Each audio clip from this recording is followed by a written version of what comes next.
श्याम पूरा दिन ऊंची पहाड़ी पर बैठकर स्कूल जाने वाले बच्चों को निहारता रहता था और मन में यही सोचता रहता था, उन्हें देखकर कि वो भी एक दिन स्कूल जाएगा। तभी उसे अपनी माँ लता का ध्यान आता है और वो दौड़ता हुआ अपनी माँ के पास पहुँचता है। माँ, मुझे तुमसे कुछ बात करनी है। क्या हुआ? ऐसी कौन सी बात है जिसे बोलने के लिए तू इतना मचल रहा है? तभी लता जोर जोर से खांसने लगती है।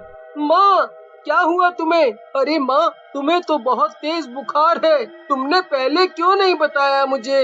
मैं अभी डॉक्टर को लाता हूँ। अभी ठीक हो जाएगा, और वैसे भी डॉक्टर को देने की फीस हमारे पास नहीं है, ऊपर से दवाई का खर्चा। काढ़ा पी लूंगी तो ठीक हो जाऊंगी।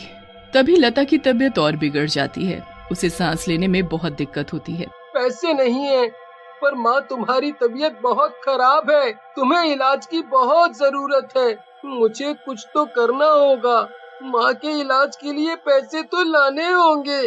तभी उसे बाहर से किसी आदमी के जोर जोर से बोलने की आवाज सुनाई देती है। सुनो सुनो सुनो, सभी गांव वासियों सुनो। हमारे गांव में हर साल की तरह इस साल भी एक प्रतियोगिता रखी गई है, पर ये प्रतियोगिता कोई भागने या दौड़ने वाली नहीं है। ये प्रतियोगिता खाने की है। खाने की प्रतियोगिता? ये कैसी प्रतियोगिता है भला? देवनाथ भैया, जरा खुल के बताओ, हमारी तो कुछ समझ में नहीं आया।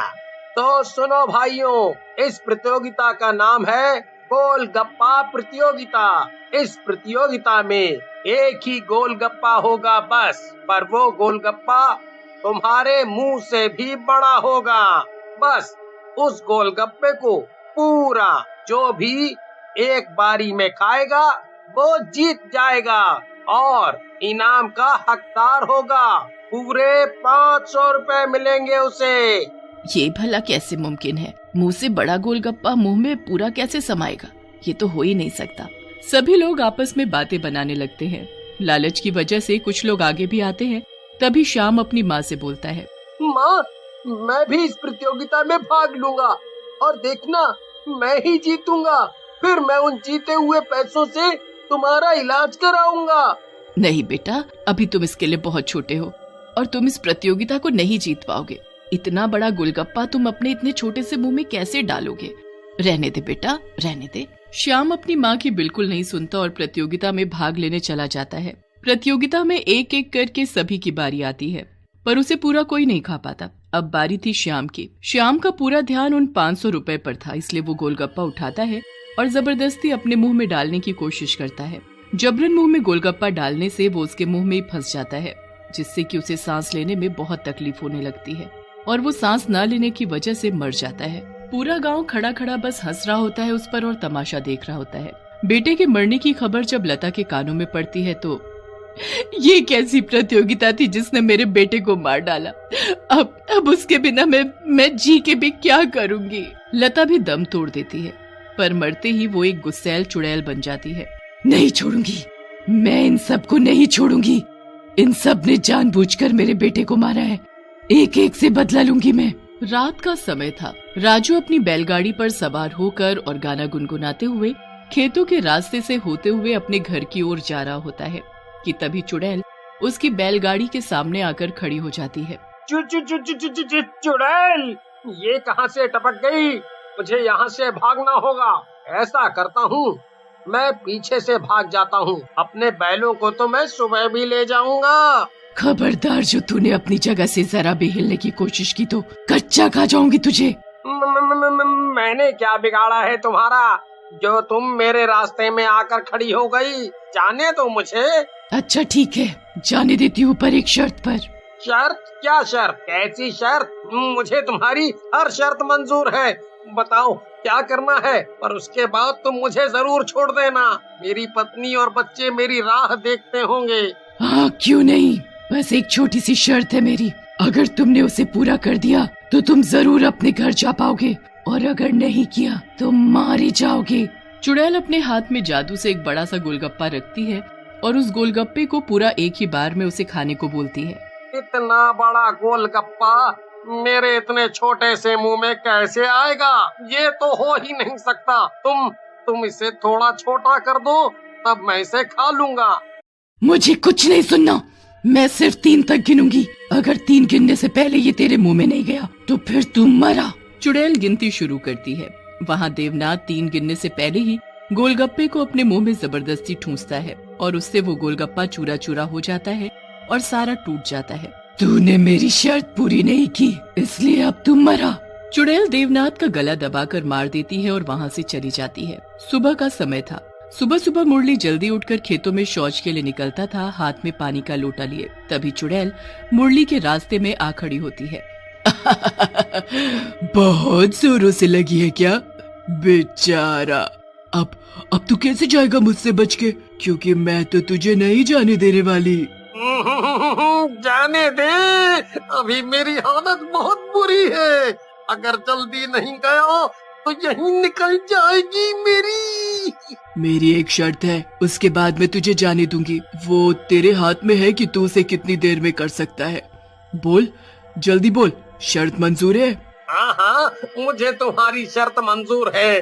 जल्दी बताओ क्या करना है। चुड़ैल जादू से अपने हाथ में एक बड़ा सा गोलगप्पा रखती है। ये मेरी शर्त है, अगर तू एक बार में इसे खा लेगा तो मैं तुझे जाने दूंगी। ओहो, एक तो जोरों से लगी है, ऊपर से मुझे खाने को बोल रही है। ओहो, इस हालत में इसे कैसे खा सकता हूँ? ऊपर से ये इतना बड़ा। अरे, इतने बड़े गोलगप्पे को मैं अपने मुंह में कैसे डालूं? ये तुम्हारी शर्त ही बेकार है, कोई और शर्त बताओ। यही मेरी पहली और आखिरी शर्त है, मैं बस 3 तक गिनूंगी, जल्दी कर। चुड़ैल गिनना शुरू करती है, पर मुरली उससे जान बचाकर भागने लगता है। चुड़ैल फौरन उसे पकड़ लेती है और जबरदस्ती उसके मुंह में वो बड़ा सा गोलगप्पा ठूंस देती है। मुरली का वही काम तमाम हो जाता है और गले में गोलगप्पा फंसने की वजह से वो मर जाता है। मेरी शर्त पूरी ना करने का हर एक शख्स का यही नतीजा होगा। मेरा बच्चा तड़प तड़प कर मर रहा था और तुम लोग उस पर हंस रहे थे, उसका मजाक उड़ा रहे थे। सबको मार दूंगी, ऐसे ही गोलगप्पे खिलाकर किसी को नहीं छोड़ूंगी। चुड़ैल वहाँ से सीधा गांव में घुसती है, वो भी घूंघट ओढ़कर, ताकि उसे कोई पहचान न पाए। हाँ, वो ठीक है, अब के बच्चों को शिकार बनाया जाए। मेरे बच्चे को भी इन लोगों ने मारा था, अब मैं इनके सभी बच्चों को मार दूंगी। वैसे भी बच्चे हो या बूढ़े जवान, गोलगप्पे तो सभी को पसंद होते हैं। घूंघट की आड़ में मुस्कुराती हुई चुड़ैल बच्चों के पास बढ़ती है। सभी बच्चे एक साथ वहीं पेड़ के नीचे खेल रहे थे। तभी, बच्चों, गोलगप्पे किस किस को पसंद है? कौन कौन खाएगा? हमारे पास गोलगप्पे खाने के पैसे नहीं है। बस इतनी सी बात, मैं किसी से कोई पैसे नहीं लूंगी। और मेरी बात ध्यान से सुनो, मेरे पास एक बहुत बड़ा गोलगप्पा है। अगर जो भी बच्चा उसे एक बार में खाएगा, मैं उसे खाने के बाद ढेर सारे गोलगप्पे और खिलाऊंगी, वो भी मुफ्त, कोई पैसा नहीं। सभी बच्चे एक दूसरे का मुंह देखने लगते हैं। फिर सभी आपस में बोलते हैं, पहले मैं खाऊंगा तो दूसरा पहले मेरी बारी। भरत जैसे ही उस बड़े से गोलगप्पे को हाथ में लेता है, तभी पीछे से उसकी माँ अंजू की आवाज आती है। भरत बेटा, उसे हाथ मत लगाना, वो चुड़ैल का गोलगप्पा है, वो तुझे मारना चाहती है उसे खिलाकर। तभी चुड़ैल अपने ऊपर से घूंघट हटा देती है। हाँ, मैं चुड़ैल हूँ और ये गोलगप्पा मेरा जादुई गोलगप्पा है। मैं इन सभी बच्चों को इसे खिलाकर मार दूंगी। जैसे तुमने उन सभी को मारा, तुमने ही गांव के बाकी लोगों को मारा, अपना ये बड़ा सा गोलगप्पा खिलाकर। तुम्हारी करतूत के बारे में पूरे गांव को पता चल गया है। देखो अपने पीछे, पूरा गांव तुम्हारे पीछे मशाल लिए खड़ा है। अब तुम्हारा खेल खत्म। नहीं, मेरा खेल अभी खत्म नहीं, शुरू हुआ है। तुम लोगों को मैं मार डालूंगी। तुम सब ने मेरे बेटे को मार डाला। इतना छोटा सा बच्चा भला इतना बड़ा गोलगप्पा कैसे खा सकता था? तुम्हारा बेटा? किसकी बात कर रही हो तुम? हो, और तुम हो कौन? मैं लता हूँ। अपने बेटे के मरने की खबर सुनते ही मैंने दम तोड़ दिया और मैं तभी मर गई। अब देखो मैं क्या करती हूँ। तभी पीछे से एक आवाज आती है। वो आवाज उसके बेटे श्याम की थी। श्याम, बेटा तुम जिंदा हो? मेरा बच्चा जिंदा है? श्याम की बातें सुन और उसे जिंदा देखकर चुड़ैल शांत हो जाती है और अपने बड़े गोलगप्पे को गायब कर खुद भी हमेशा हमेशा के लिए गायब हो जाती है।